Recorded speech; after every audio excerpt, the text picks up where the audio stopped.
Muchísimas gracias por el espacio.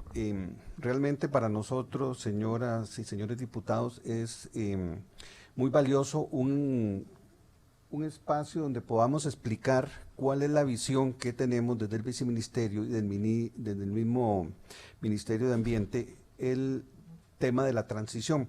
Le llamamos transición energética, pero algunos lo llevamos más allá, que es a la transición de la desacumulación del carbono, que es realmente lo que nos tiene en esta situación. Voy a referirme al contexto mundial y nacional para caer al final en una diapositiva donde explico por qué el Ministerio de Ambiente cree que este proyecto debe seguir adelante y cuáles son las razones válidas. Pero antes de eso, lo importante, más que el proyecto, porque el proyecto se convierte en una herramienta para poder hacer el proceso de descarbonización, queremos comentar algunos temas en contexto. Nada más déjeme aquí controlar un poquito el tiempo.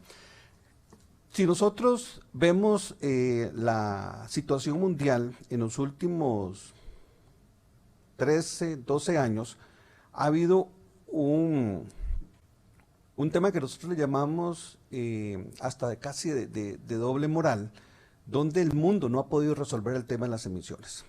Nosotros en el 2009, y esto es un dato importantísimo, el 80% de las formas de energía que se utilizaban eran derivados del petróleo. Y en el 2020, incluso haciendo un par de revisiones ahí al 2021 y el 2022, se mantienen en 78.5. O sea, en otras palabras, el componente derivado del petróleo sigue siendo lo mismo, pero como es una proporción, realmente en términos absolutos crecen las emisiones y crece el uso de los derivados del petróleo. El mundo de las renovables, no importa si es moléculas, electrones, reacciones químicas asociados a energías renovables, no pasa del 12%, y en medio está la energía nuclear, que algunos la calificamos de una manera, otros de otra. Lo que sí es cierto es que para efectos nuestros, me voy a los datos de la OCDE 2023, y vean la situación del contexto nacional. El contexto de Costa Rica nos dice que el 49% de nuestras fuentes de energía son derivados del petróleo. Eso significa inmediatamente que seguimos dependiendo del combustible y sin mezclas y sin proporciones de energías renovables, que es lo que uno requiere en estos procesos de transición.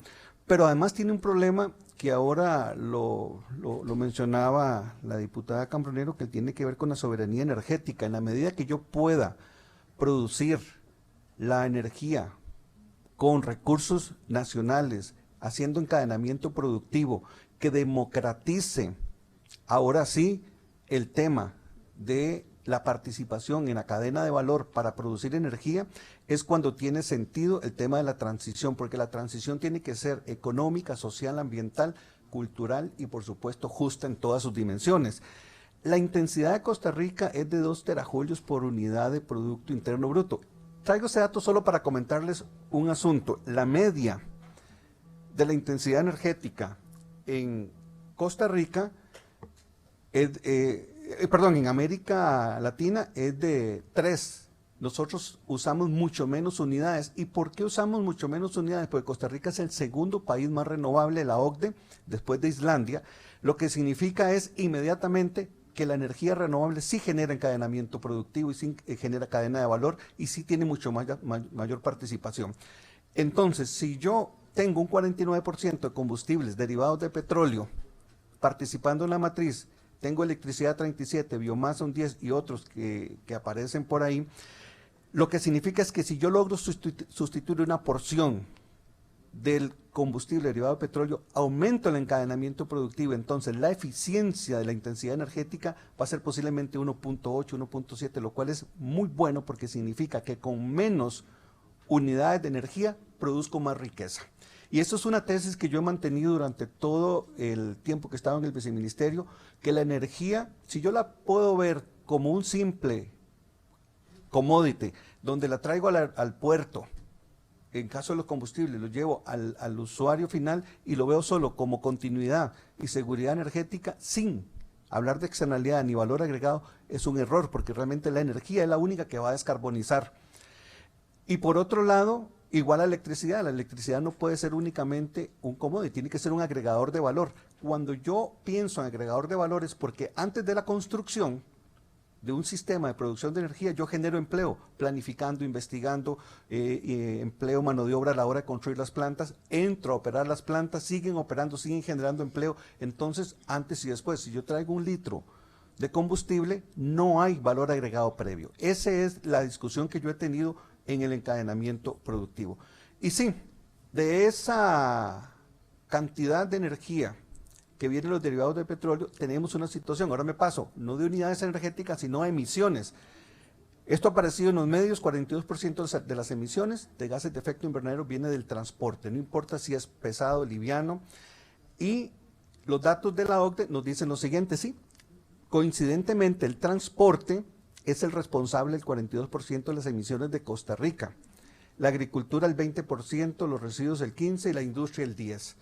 Si nosotros revisamos la situación de emisiones de carbono en nuestro país, lo que sucede es que si yo tomo la cobertura forestal y tomo la parte agrícola, prácticamente es neutral. Y eso lo he repetido en varios foros. Si tomo la electricidad, es 100%, porque la electricidad en este momento, este año, por el fenómeno climático del Niño, vamos a reducir la cantidad de producción de energía con fuentes limpias.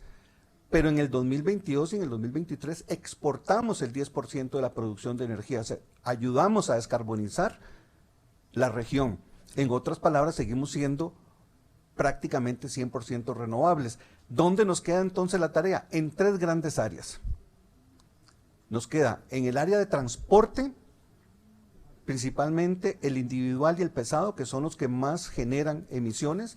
Nos queda en el lado de la industria, y por supuesto todo el tema de residuos, que yo a eso es lo que asocio con bioenergía.